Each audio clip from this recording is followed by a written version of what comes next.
Join UF Hall of Famer and 14-year NFL vet Shane Matthews every weekday as he brings you all you need to know about your Florida Gators, including news, analysis, and opinions with some of the biggest names in sports. Find us on Spotify, Apple Podcast, Google Podcast, or wherever you listen to your favorite podcast. Or watch us live at 8 a.m. on Facebook, YouTube, and Twitter.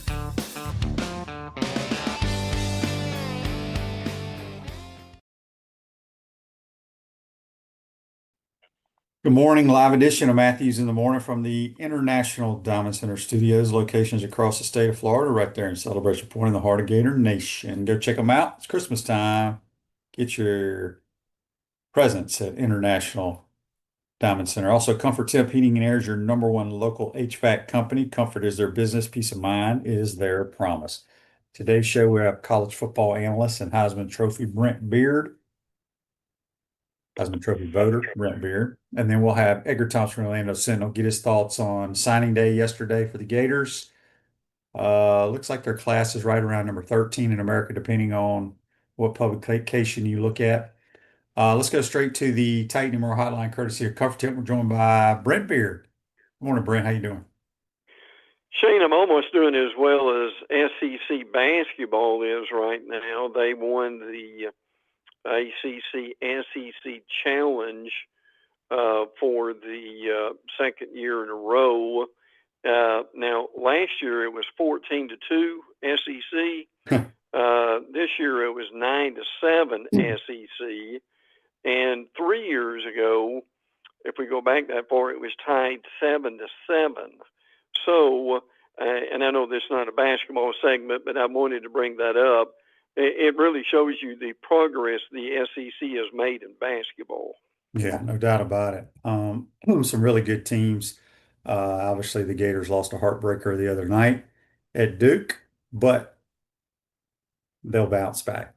Before we get into it, Brent, Barone had a question here for me real quick about recruiting or signing day. He says, Barone 71 on YouTube, brought to you by Quality Plumbing, says, QB, with the lack of decommits from Napier's last class, is this a good example of how NIL means more today than prior eras?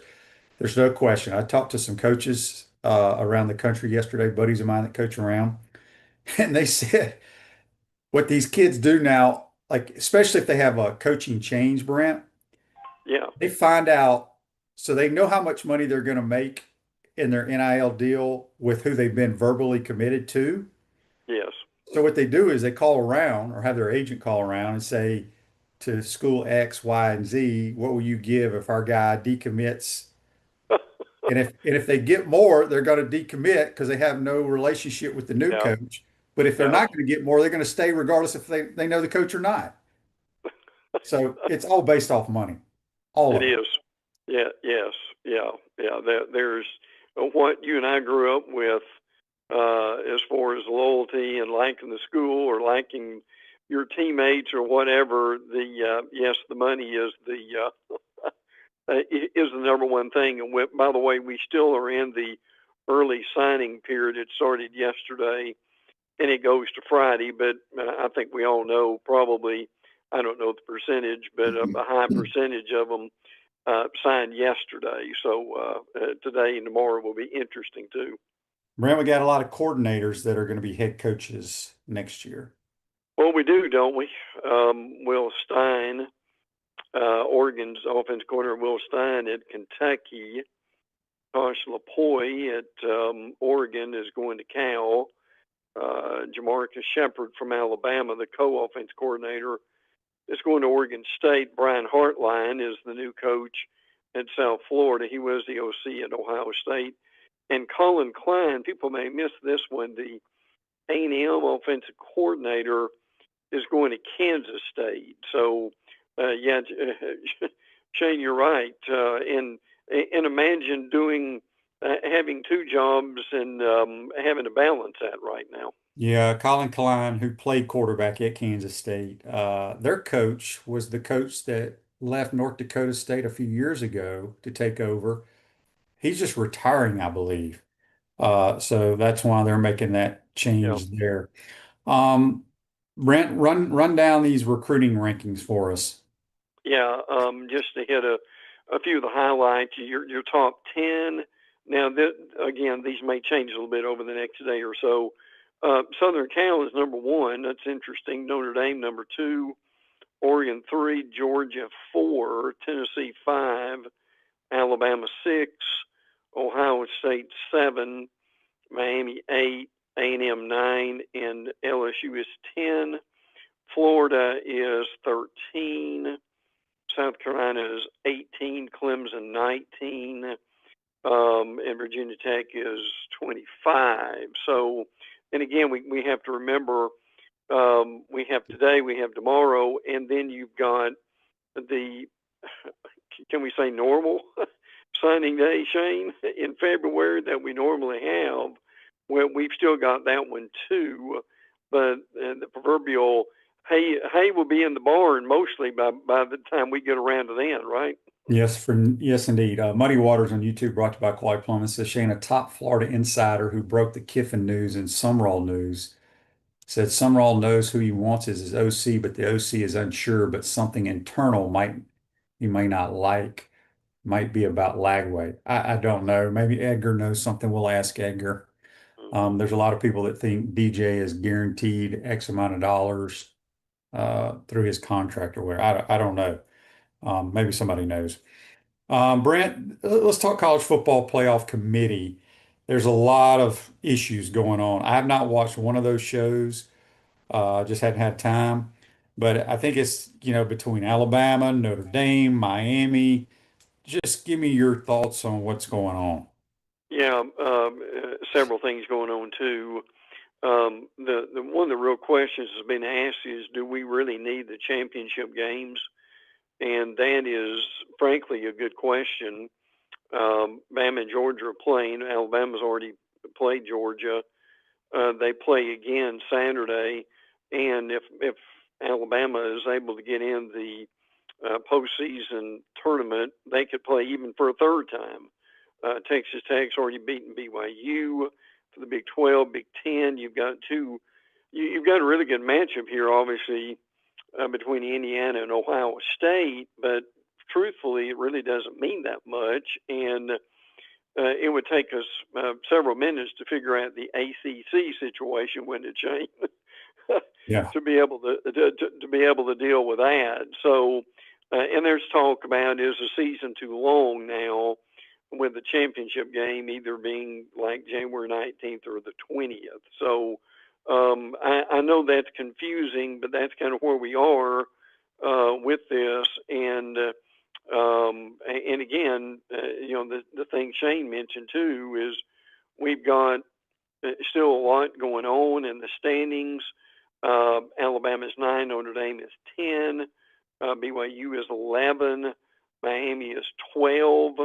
And again, we will have a, shall we say, non-power 5 or 4 that's going to be involved with this too.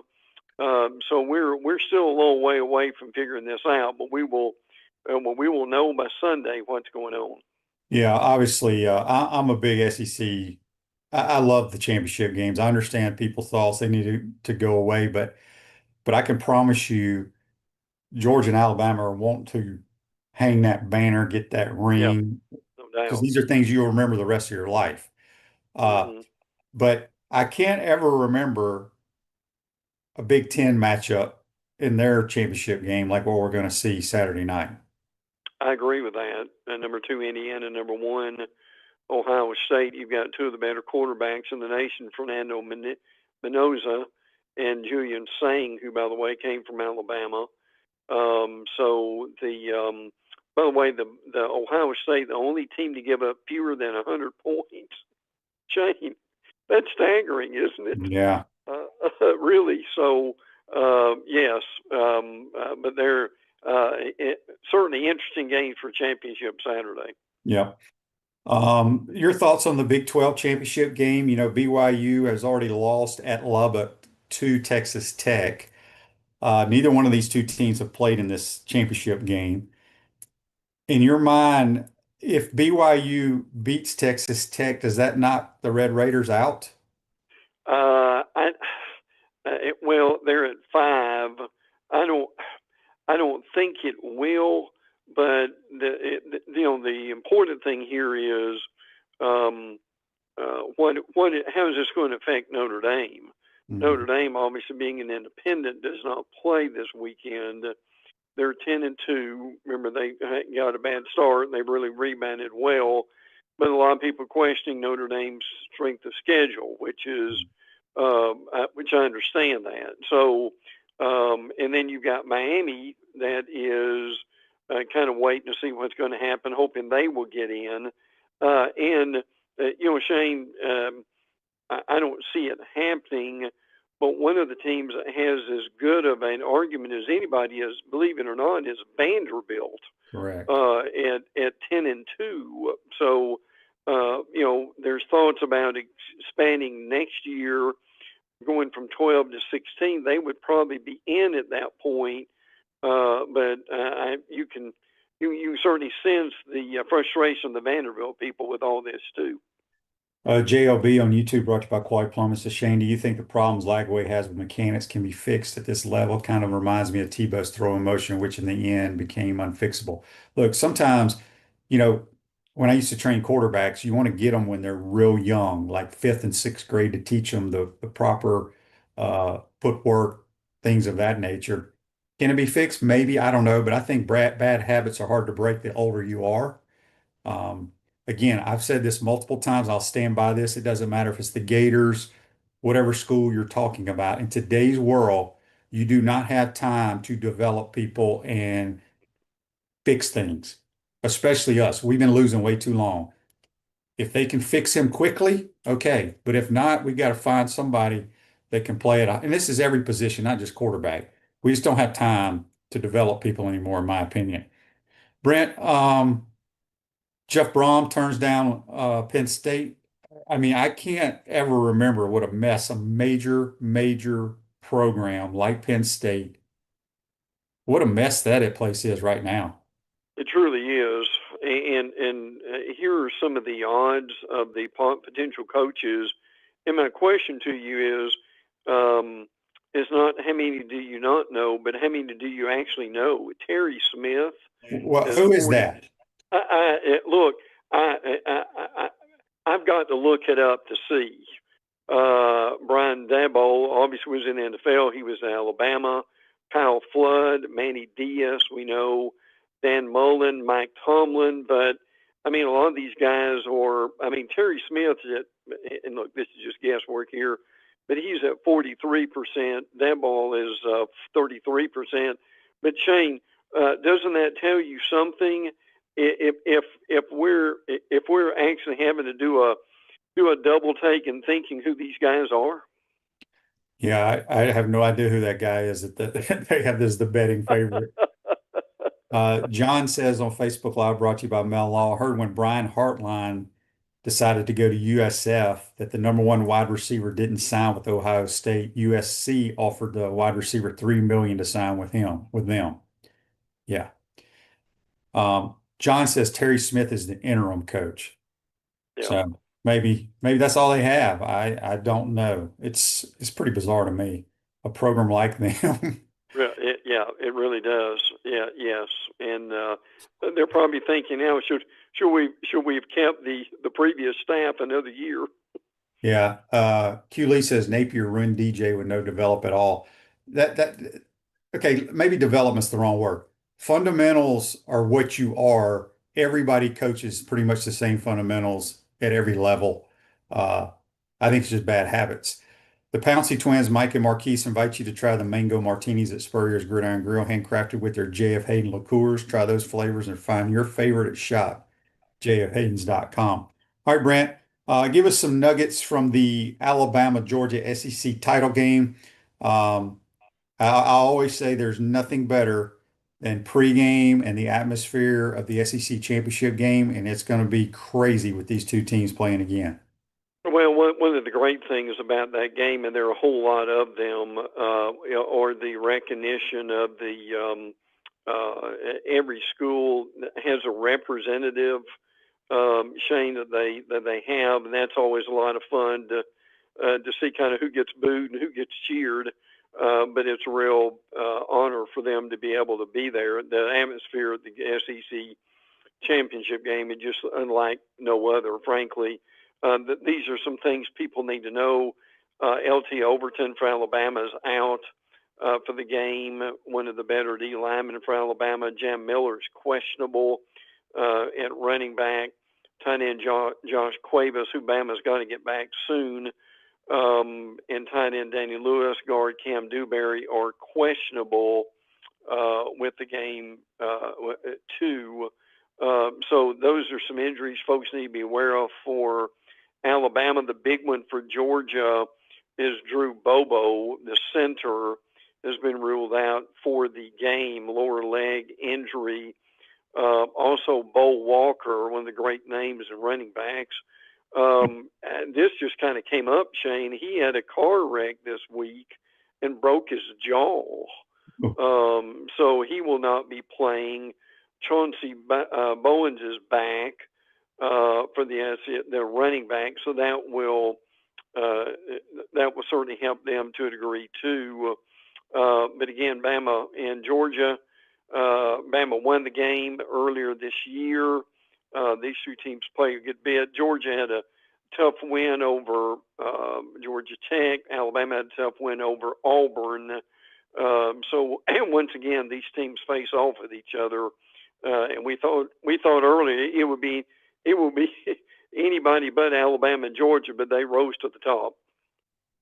Yes, indeed. Arkansas, Ryan Silverfield. What does that do Yes. for you, Brent? Well, I don't know how much it's moved the needle, to be honest with you. The former Memphis coach, I mean, Silverfield, I believe, has some history here in Jacksonville too. But again, you know, we thought they might hold on to some of the previous guys. They did not. Arkansas lost to Missouri to end the season. We thought Bobby Petrino maybe given a little bit more contemplation than maybe they did, but they went another direction. So we'll see how Silverfield does. That's going to be interesting. Memphis was 8-4, and with 3 straight losses. So some Hog fans were not overjoyed with that hire. I'll say that. Yeah, Auburn gets Alex Golish. You know, there were rumors out there that whoever the new coach was going to be had to keep DJ Durkin and the defensive staff. Whether that's true or not, who knows? But what do you think about Golish going to Auburn? I mean, he could do a pretty good job there. Frankly, Cody Burns, the former Auburn quarterback, is the co-offensive coordinator. 6-year deal, 7.4 annually is what we're seeing and hearing with this. So they're hoping and look, Golish, who was at Tennessee and then obviously at South Florida. I mean, he did a pretty good job. They've got Ashton Daniels and Deuce Knight coming back at quarterback next year. So hoping for much better things at Auburn, who has really struggled as of late. The Gators, Brent, I guess I didn't even ask your thoughts. What are your thoughts on John Sumrall as the new head coach? Well, you know, I think he's going to be okay, frankly.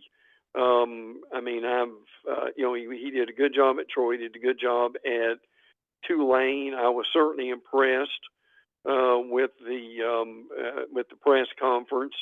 I mean, that really doesn't mean that much in the long term, but I think he was impressive. He did a good job.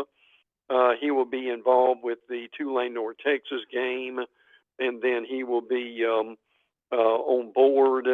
I also thought it was interesting. Dave Caldwell is going to be on the team. He was with the Jaguars during some time where they really struggled. Big win over Florida State, but and I'm curious what you think too. And look, I know it's early. We don't know how he's going to do, but I mean, I've heard good things. Sumrall, I know he was in North Alabama for a while years ago.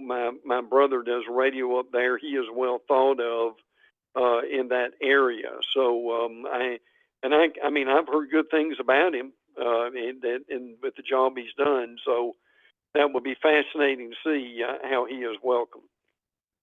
Gator Man on YouTube, brought to you by Quad Plum, says, Shane, with our three offensive coordinator candidates being Faulkner, Halsey, and Bell, which do you like? And then he gives me their quarterbacks' ages. King is 24, Aguilar 24, Heinzel 18. Are you asking me which quarterback I like the best? It would be Mason Heinzel. He reminds me so much of Rex Grossman, true freshman, out of those three quarterbacks. All right, Kentucky hires Will Stein. Yes. He's got an interesting story that people may not know. I kind of know his story a little bit. I know some people that know him real well. Uh, his dad played at Kentucky. His family's a whole Kentucky family, but he grew up in Louisville, ended up playing quarterback at Louisville, coached at Louisville, and now he's going to the team that he grew up rooting for. So it's kind of an interesting story. My understanding is he's done a good job at Oregon as their offensive coordinator. I think they're going to hang on to Cutter Boley, their quarterback, also too. And obviously, what this means is Mark Stoops is out. The difference with Stoops, and look, frankly, I know his time ran out, but Stoops really did a pretty good job at Kentucky. Frankly, he is the winningest coach in Kentucky history, and he got a buyout that instead of having to be paid, millions of dollars within 60 days, they've actually got this thing spread out for a while, frankly. So, and I'll be curious to see what he does. Does he retire? But I don't think he does. I think he tried to get another coaching job somewhere. But all in all, I think Kentucky. I know things didn't go well at the end of the year, but I think Kentucky fans would tell you that he did a pretty good job. And Shane, you probably remember, at least for 1 or 2 days, we thought he might be going to A&M before they hired their current staff. Yeah, I think Stoops is going to retire personally. I know somebody very close to him. I think he's already moved down to South Florida. Will Stein had a great quote, and I couldn't agree 1000% with him on this because y'all have heard me talk about my criteria for quarterback play. He says, quote, do they have the mental makeup to be the toughest MFer on the field? Because that's what they got to be. They've got to be mentally and physically tough. And Yeah. I agree 100% with that. Mhm. All right, so Brent, give us some nuggets. Time goes by way too fast. Well, first of all, give me your thoughts on the whole LSU Kiffin deal. What a goodness gracious alive! Just amazing. And listen, what we didn't know that really came out this week was not only was Ole Miss wanting to keep him, and Florida interested for a while, and obviously LSU. But what we probably didn't know was FSU, Florida State, was interested in Kiffin. Obviously, yeah, how about that? That didn't work out, obviously, and Mike Norvell is coming back. But that was one of the more interesting things. But Shane, the thing that goes through my mind with this is, now look, LSU just got rid of their previous coach, or they didn't want to pay him what they owed him. They finally worked all that out.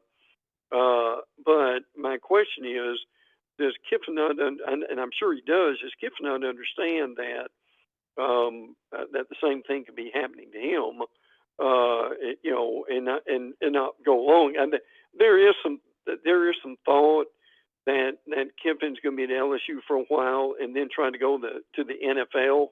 Don't know about that. That'll be interesting to see with that. But and we could spend the whole time on the LSU situation. And then we've got a lot of other things that are obviously going on too with the games this weekend. And if people did not hear Golding, the D coordinator, is going to be the coach now at Ole Miss. I think the players like that move with Pete Golding with that too. And Tennessee ended up 8-4, lost to Vanderbilt. Vanderbilt just had a tremendous year. Vandy really had the best year in their history. And by the way, in A&M, obviously going to the playoffs too. Shane mentioned earlier about Colin Klein. He's going to stay through the playoffs and then be gone after that. So, Shane, I tell you, my friend, it has been a busy week, has it not? Just keeping up with the football on the field and much more so on the stuff going on off the field. Yeah, the craziest stat to me that I think I brought up the other day was Tennessee goes 8-4 this year, I believe. Yes. Brent, they didn't beat one Power 4 team with a winning record. Yeah, that's amazing, isn't it? Goodness. Yeah. So, real quick, Ted and Joseph, their comments on Facebook Live brought to you by Mel Law revolve around DJ. Says, do you think DJ's problems were that he was injured at the end of last season, got bad medical advice? He seemed out of shape. People are ready to throw DJ to the wolves after one bad season. Yet Billy had 3 to 5 bad seasons. People still support him. I'm not. This is not has anything to do with DJ. I'm talking about fundamentals at playing sports. Doesn't matter if you're hurt or not. If you don't have good fundamentals at any level, you can't play consistently. I don't care if that's high school, Pop Warner, if you're playing basketball, whatever it is. And he had bad fundamentals last year, quite honestly. Got away with it a lot because all we did was throw the ball deep. But as you saw, teams watch tape and they try to take away what someone does well.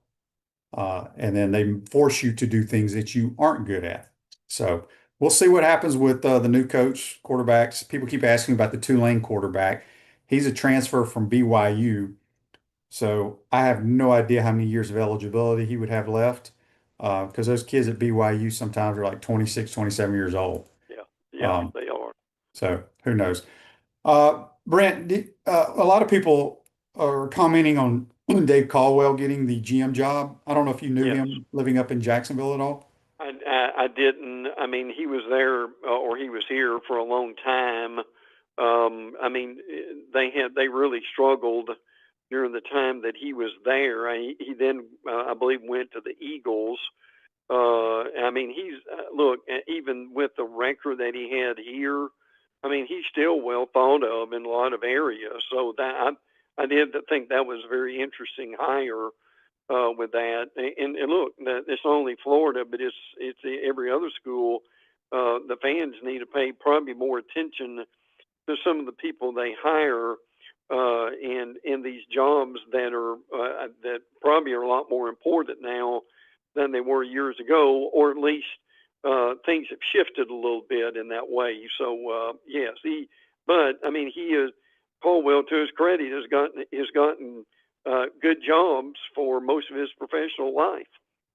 All right, a couple of texts before we get you out of here, Brent from Ryan in Lake City. He says, I still think it's a big deal to win the SEC, but as the college football playoff expand and seeding becomes important, plus home games create serious revenue for schools, do you know, Brent, if teams could opt out of playing in the championship games, or are there stipulations that require the 2 deserving teams to have to play? Well, that's a great question, and folks are looking at that now. I don't think. I mean, maybe you could. I'll be honest with you. I need to look at that one because with the playoff now taking over, teams are thinking, well, if we go play in the championship game, we get 3 or 4 starters hurt. That's going to mess us up for the playoffs. So that, I mean, look, these are questions that are beginning to be asked, and a lot of what's going on too. Keep this in mind, that the college football committee and the commissioners are going to be meeting past. I mean, like almost toward the end of January. They were supposed to have decisions made basically this week as far as what to do with the playoffs. That's going to be on hold now. So I still think they're going from 12 to 16 for next year, which will make this even more interesting. Yeah. Brent, good stuff as always, my friend. Have a great weekend. We'll talk to you next week. You too, brother. Thank you. Take care. That's Brent Beaird joining us in the Titan Memorial Hotline, courtesy of Comfort Temp. Quick timeout, come back. We'll be joined by Edgar Thompson from the Orlando Sentinel. You're watching and listening to Matthews in the Morning from the International Diamond Center Studios. We'll be right back. Our premium sponsors are Atlantic Roofing, Campus USA Credit Union, International Diamond Center, J.F. Hayden's Craft Liqueurs, Los Landeros Tequila, Meldon Law, Titan MRI and Imaging, UF Health Orthopedics. Our gridiron sponsors are Baker's Sports, Comfort Temp, Electronics World, Florida Cracker Kitchen, Florida Victorious, Gallo Car Wash, Miapa Latin Cafe, Peachland Dental, Quality Plumbing, Ruse Ogre State Farm, Silverback Concrete, 84 Lumber, Big Mills Cheesesteaks, Celebrate Primary Care, Gator Bait Media, Gator Dominoes, Ironwood Golf Course, McDonald's of Gainesville, Tropical Smoothie Cafe, UF Bookstores, Advocare, and MG&A Wealth. Watch and listen to us live on Facebook and YouTube. Listen to the podcast whenever on Apple, Spotify, or wherever you listen to your favorite podcast. Remember to like, follow, and subscribe so you don't miss any episodes. And if you want to advertise, give my man Freddie a call at 352-284-3733. Naysayers. Setbacks. Injuries. Life throws a lot of hurdles your way. The key is just keep jumping them.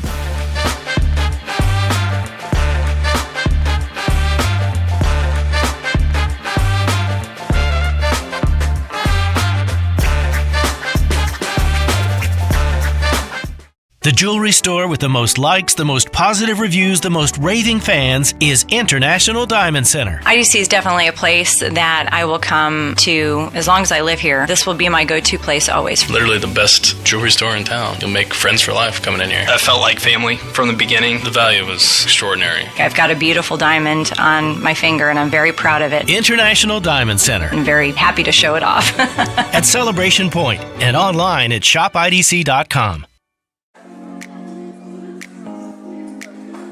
Coach, you know, it always impressed me how you beat Florida State to win the 1996 national championship. And I was really impressed with your 06, 08, and 09 Gator teams. And the way you coached Danny to the Heisman Trophy.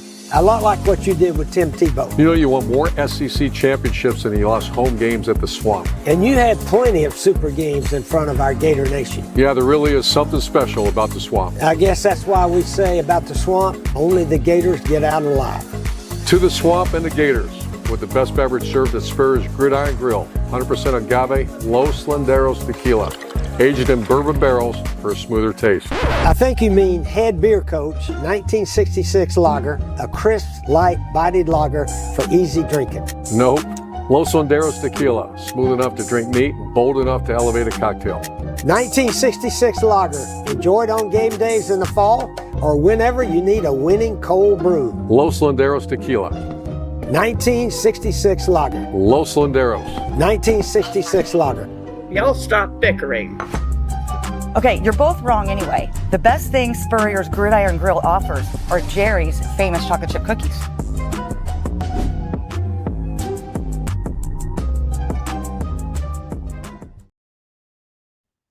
Welcome back to the International Diamond Center Studios. Gallo Car Wash is locally owned for UF alum and the only car wash that provides NIL opportunities to Gator athletes. Locations on Northwest 13th Street, Williston Road, and coming soon to Jonesville. Back to the Titan Memorial Hotline, courtesy of Comfort Temp, our man, Edgar Thompson from the Orlando Sentinel. What's up, Edgar? How you doing? I'm good. I'm stuck in a little teeny box in the upper left. Can our producer friend change that?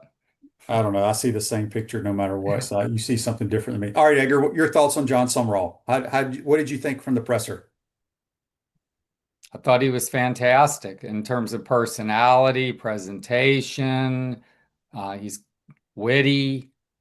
I loved the whole thing with his family. I mean, it was adorable, the way he went down the lineup with his kids, and it was great. I liked all that. I mean, he sold me that he's going to be, an impressive representative of the University of Florida in the football program for sure. But obviously, he even said it, hey, it's about winning, but he's leaning into that. I'm a winner and we're going to win. I like it. I like it a lot. I did. He was bold. Yeah, so he's hired as defensive coordinator. Obviously, the offensive coordinator is going to be the most important hire, in my opinion. Sure. We've heard Cade Bell, we've heard Buster Faulkner, Neil Brown, he's gone now, and then Halsey from Joey Hazel from Tennessee. I still don't think he calls the plays, so that concerns me. What are you hearing, and who do you think it might be? Those three. I mean, We Buster. can only pick one, Edgar. No, those three are what I'm hearing. Oh. What am I hearing? Buster Faulkner, I think might have been on their radar. I'm not positive of this, but I know there was some Buster Faulkner, like maybe suggestion in the background before last year when Billy decided he was going to keep calling the plays.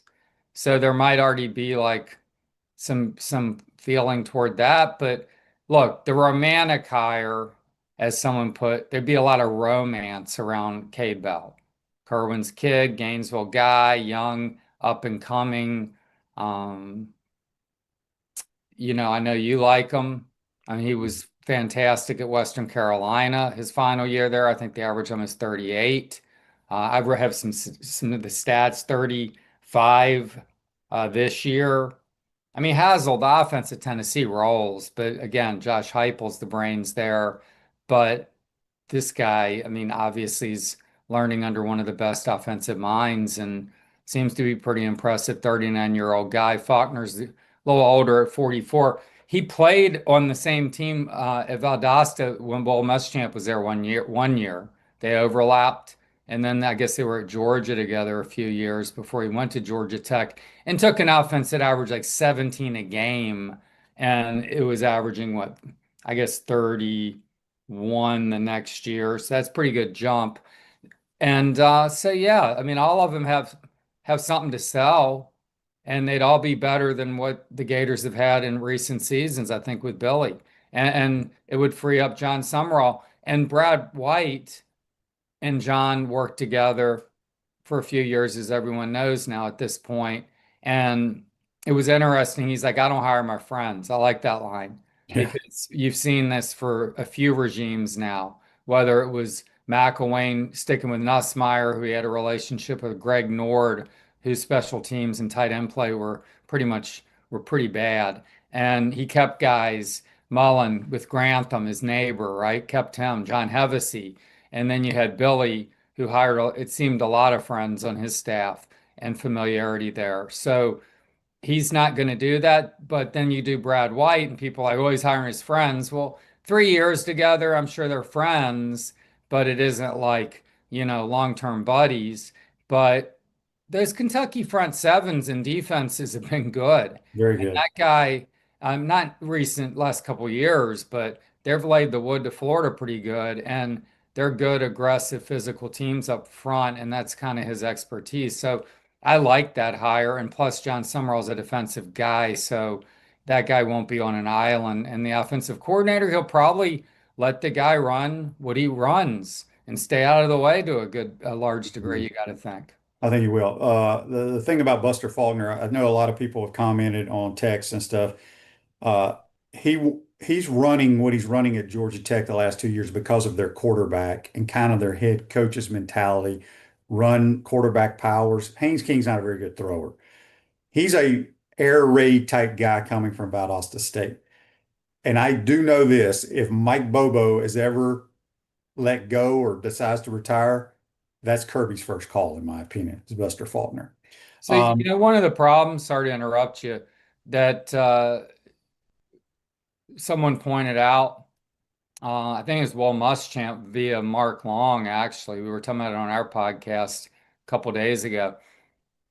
When you hire a defensive coach, you run the risk of losing your offensive coordinator, and then the scheme may have to change, which I thought was pretty astute, because so you hire offensive guys and that system's always going to kind of be in place. But if you hire a defensive coach and the offensive coordinator is good, he often gets opportunities. Mm-hmm. Rick and Jupiter on the Titan Mar text on QB with how things have shaken out with Lane and his departure with Ole Miss. Has it changed your opinion on him at all? Are you of the thought I keep reading and hearing that we dodged a bullet? Look, I knew Lane was a different dude from day one. It will never change my mind on him about how he coaches football, right? I think he's a really good coach, calls really good plays. Now, you always know there's stuff on the outside.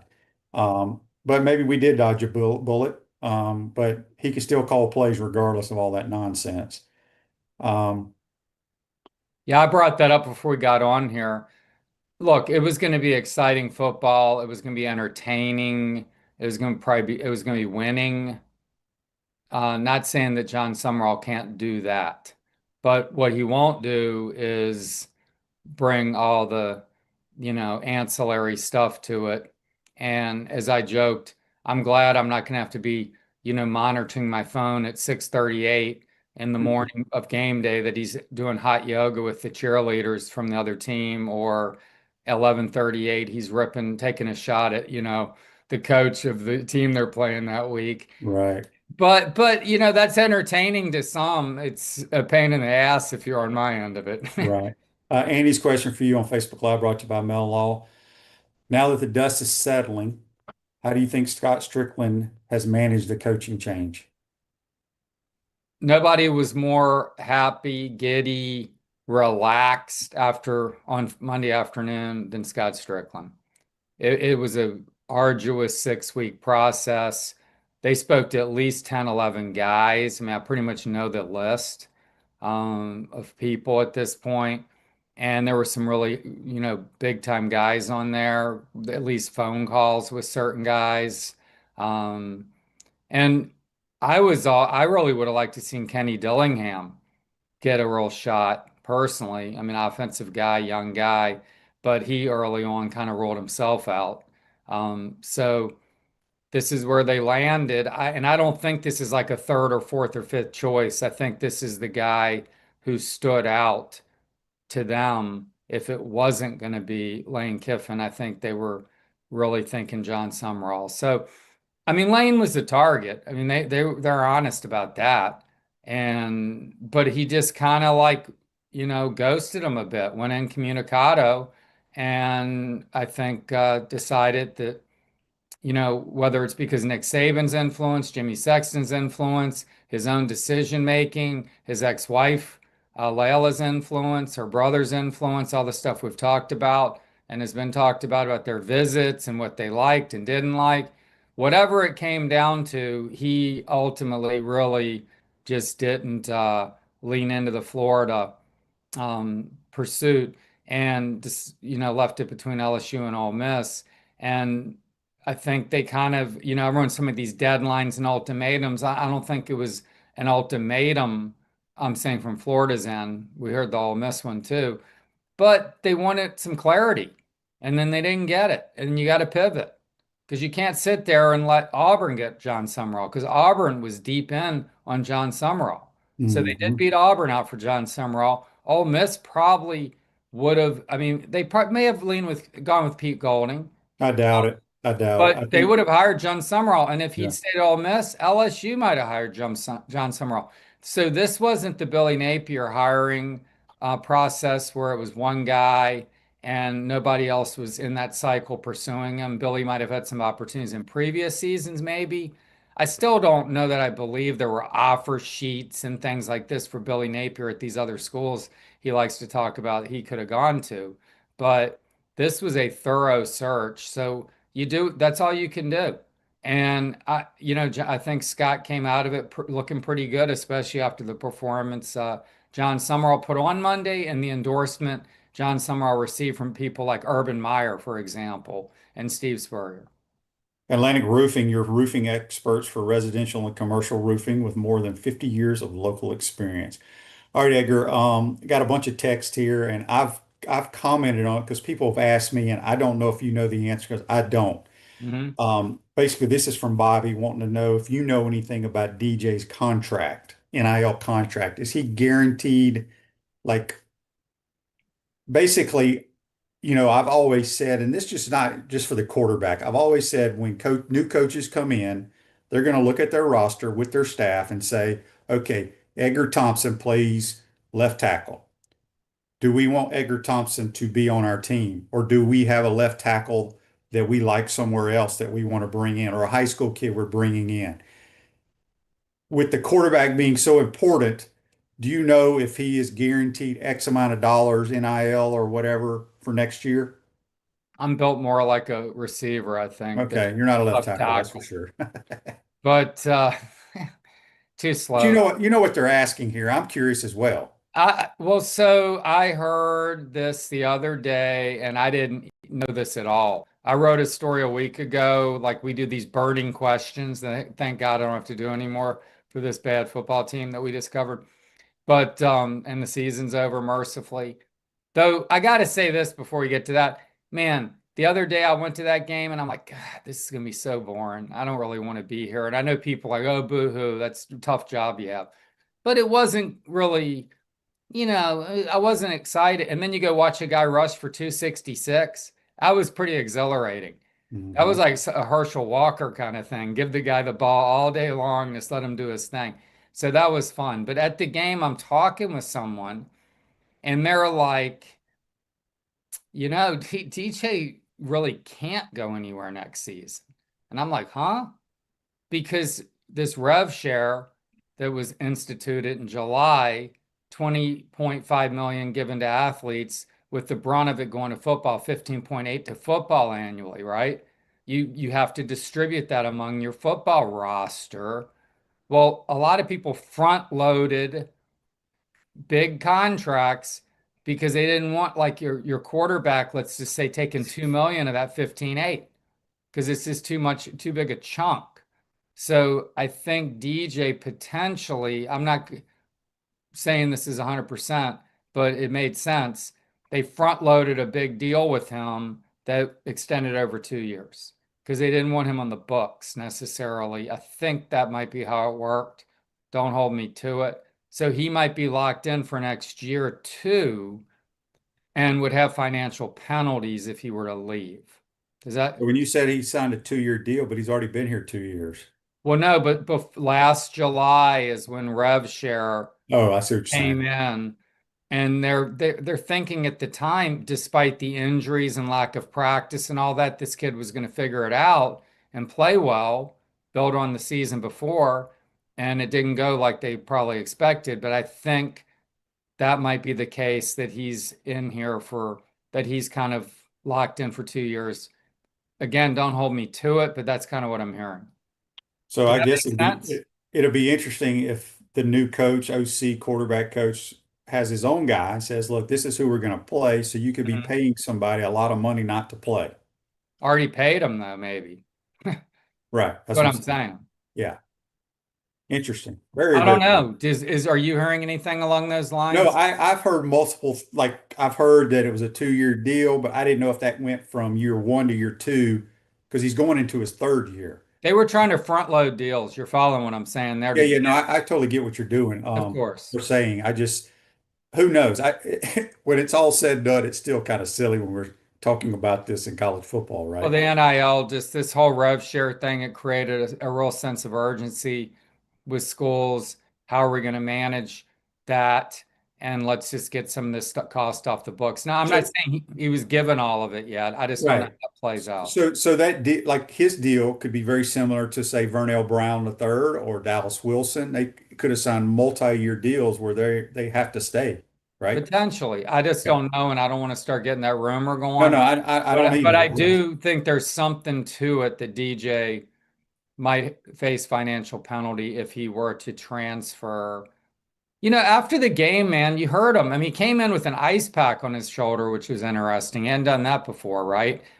And he's been embracing, and I don't even think this is a strategy. I think he's honest, just trying to be a little bit more upfront now after all the speculation and everything behind the scenes. Billy could have done DJ and himself a big service. I think we talked about this. And said, look, the guy's been banged up. He hasn't been practicing. He's not healthy. and we're working through some things versus like he's fine, he's going to be fine, and everyone thinks he's going to be like this Heisman favorite, and he was just clearly hurt for a good part of the season, if not the entire season. He finally started running like in November, and he finally started throwing a few shots downfield in November. I mean, he wasn't doing any of that up to that point. So, and he said, I want to get back to the DJ Lagway 2023 Willis, Texas Gatorade football player, national player of the year. I want to get healthy. Well, again, like you said, if he was hurt that bad, I blame this on all the coaches because he should not have been playing because you are not giving the team a chance to win. I don't know that Tramel Jones was going to be the answer. I don't give a damn. If he's healthy, go let him play or play somebody else. I just don't understand how, if you think a guy is that hurt, he should not be out there playing. I don't know enough about the extent of it. I know. I'm just talking in general. I'm not talking about just the Gators. I'm talking about a coach's job is to put the best players out there to give you the best chance to win the game. If you think a hurt guy is better than a healthy guy, even though he's young, then that's your prerogative. But after a couple of games, you may say, you know what? Maybe we need to try somebody else. And this has nothing to do with DJ. I'm just talking about in general football. No, for sure. And you pointed out the fundamental flaws and stuff. And the guy really, the stark contrast to me, did we talk after the Tennessee game, was Joey Aguilar. I mean, you talk about a guy who's just polished and just makes his reads. He's always got his feet under him. Just looked polished. And then you look at DJ and he's hopping around and doing all that stuff. Just doesn't look settled ever really in the pocket. So he's got a lot of work ahead with whoever the new offensive coordinator is. All right, John says on Facebook Live, brought to you by Mel Law. Hopefully Jaden Ball signed one of those deals. That would have been the first guy I met when I was John Summerall getting off the plane. Hey, can you please get Jaden Ball to my office before I meet anyone else? Yeah. All right. Last thing before we get you out of here, Joseph on Facebook Live, brought to you by Mel Law. I want to know, are you able to share some of the other candidates that we talked to? I mean, it's a list everybody knows.